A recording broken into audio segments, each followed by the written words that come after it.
Hi, I'm Koit, and today I'm at the Brockworth Hedgehog rescue. I'm here to see what's going on and what I can do to help them raise the money they so desperately need. Make sure you watch this video right through to the end, because at the end there's a brand new Koit animation, and it's all about hedgehogs! Hi, I'm Vicky and I'm the founder and manager of Brockworth Hedgehog Rescue. The rescue was founded in 2015, but has been operating from a small outbuilding in Vicky's garden since 2016. I joined her inside to find out what brought hedgehogs to her. Injury. So any that are found that are injured, we have leg injuries, we have all sorts of injuries, strimmers, garden, any sort of, even things like garden forks, and then you've got your road injuries. Dog attacks is another popular one that we get in, and then we have these sick ones that tend to come in with a parasite burden, and then the other one is our orphans. We tend to get a lot of orphans in the summertime, nest disturbances, so we'll end up with getting mum and babies in at the same time. So it's a variety of reasons why they come to us, and those reasons change throughout the year as well. This little hedgehog came in dehydrated, tested positive for lungworm and roundworm, and was severely underweight. I mean, she's about 300 grams at the moment, 320 I think it is. I'd eat more than that in a chocolate bar.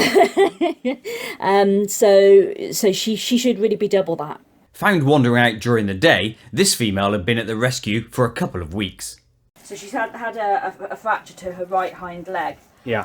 So she went into our vets to have the leg x-rayed, and she's a bit huffy, and lucky for her that the fracture was able to be pinned. So one of our vets has put a pin in the leg. So this is the leg here. You can see obviously where it's been shaved for her to have the surgeries, but the injury site is looking good. There's no inflammation there.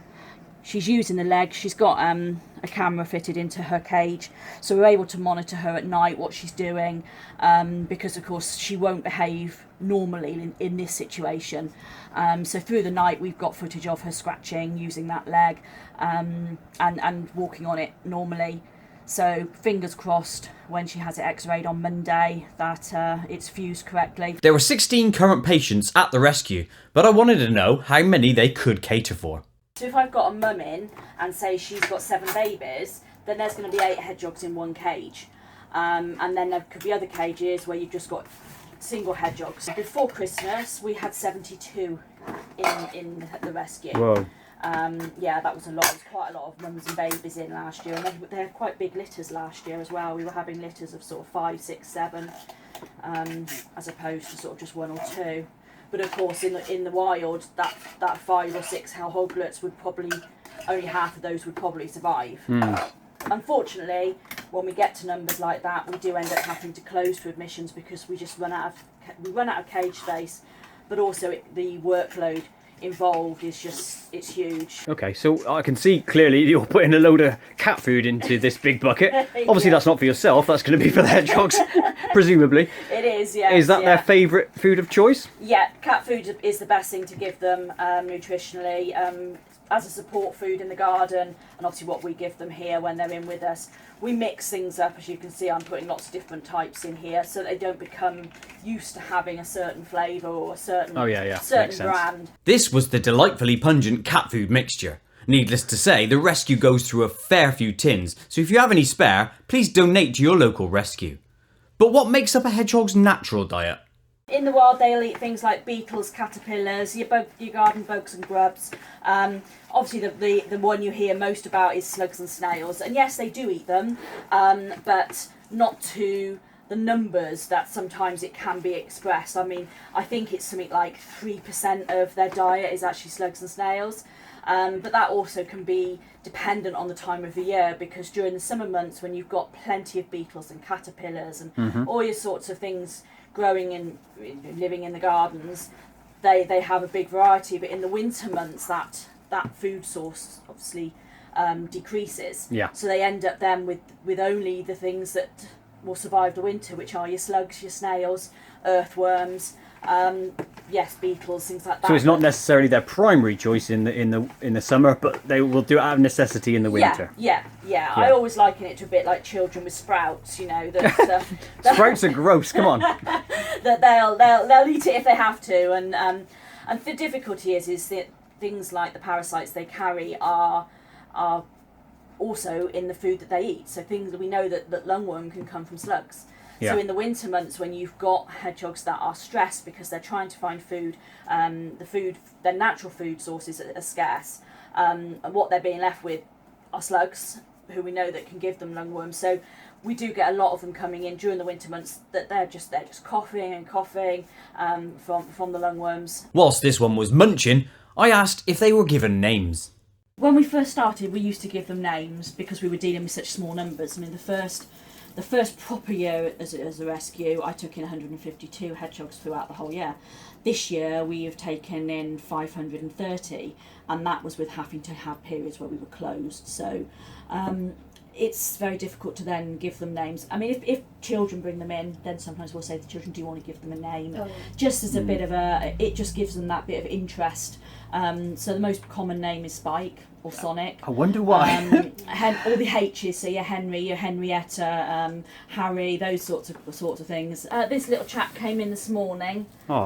He was found out on a lady's drive. From where he was located, we would say that maybe he's had a knock on the road, and there's blood to the ear there. Yeah, I see that little clot. Yeah, could be a knock. We have to be very careful when they first come in, because when he came in this morning, he's been warmed on a heat mat. We then give fluids to start rehydrating them, and he's had some pain relief, and he's started a course of antibiotics. Because what we don't want to do is start cleaning this area without any pain relief, because it wouldn't be nice. So we're just trying to have a look. Obviously, their way of protection is to curl up, which is why so many of the hedgehogs that we have come in with injuries end up going to the vets, because we can't see what's going on with them curled up.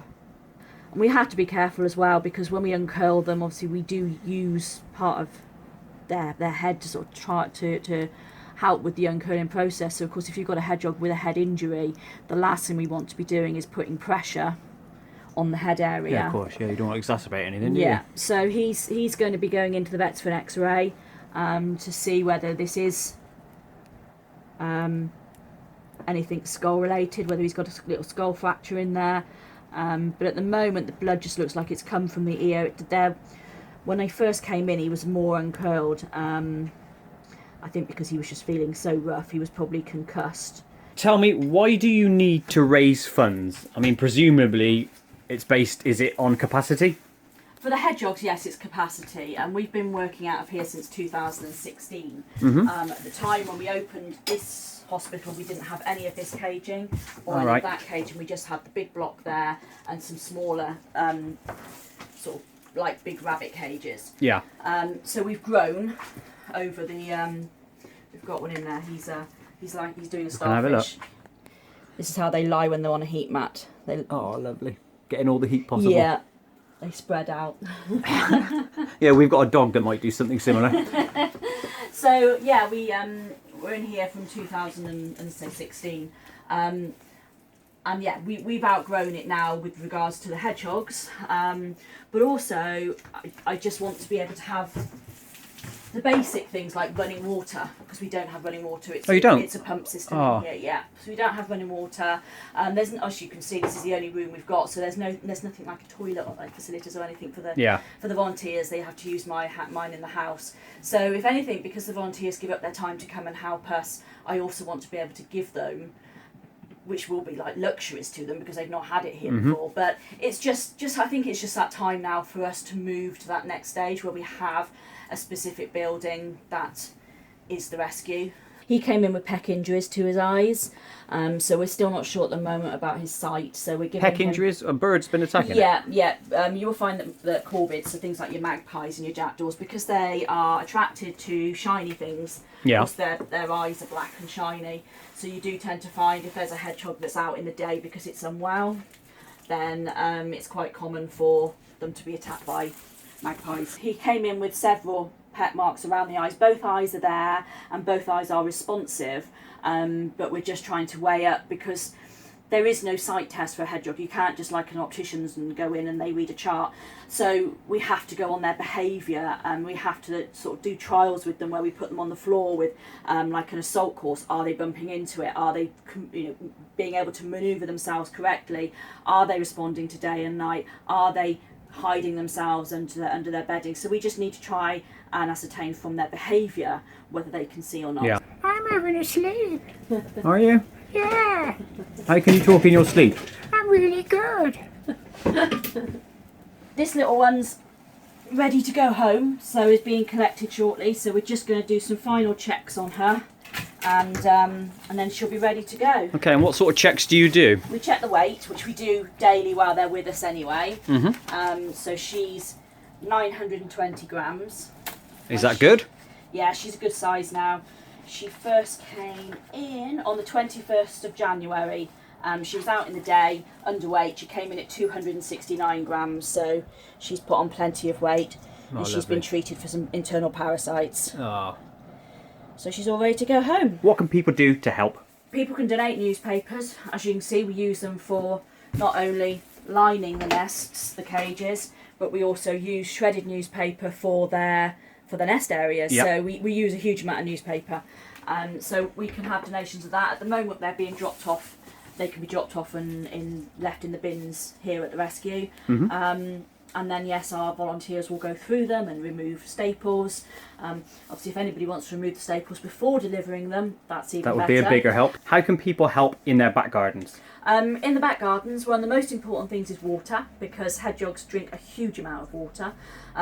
So shallow dish of water throughout the year, especially in the summer when it's hot, keep it topped up. And if you wanted to support feed, we would recommend a cat biscuit or a cat meat. Poultry flavours are normally best, that's what they prefer. And specialist hedgehog foods, things like brambles or spikes, they're the two that we would recommend. And yeah, pop it in the garden. If you have a feeding station, there's plenty of ways you can build a feeding station, and there's lots of designs online.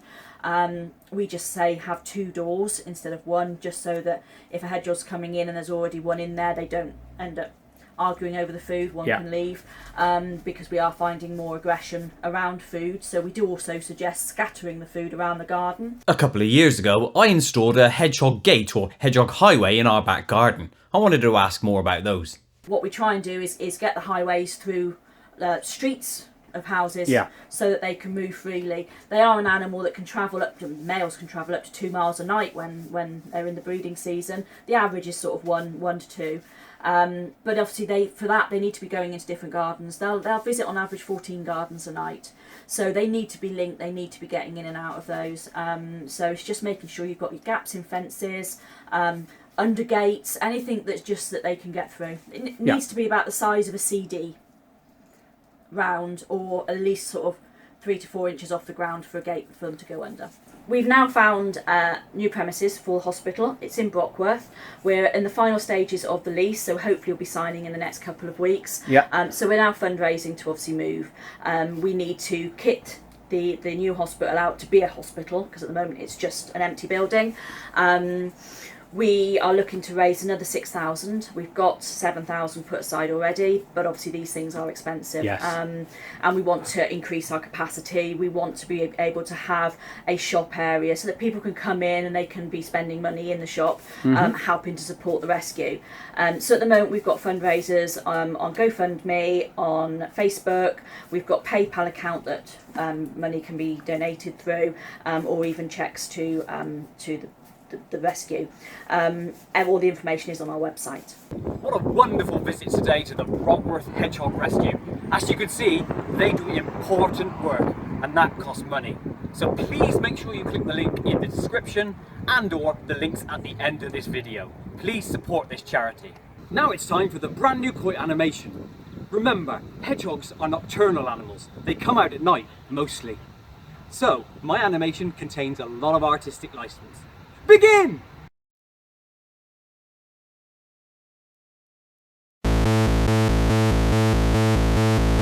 Hedgehogs, lovely hedgehogs, eating the slugs, eating the slugs. Hedgehogs, lovely hedgehogs, they're brown and small.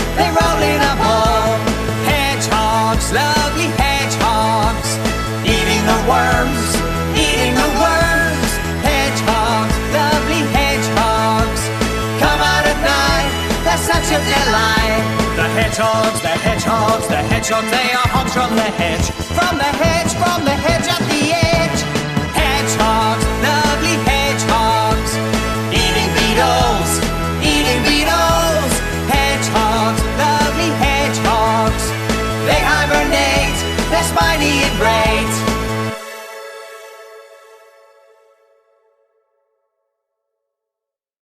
All profits from the sale of this song, the streaming and ad revenue will go to the rescue.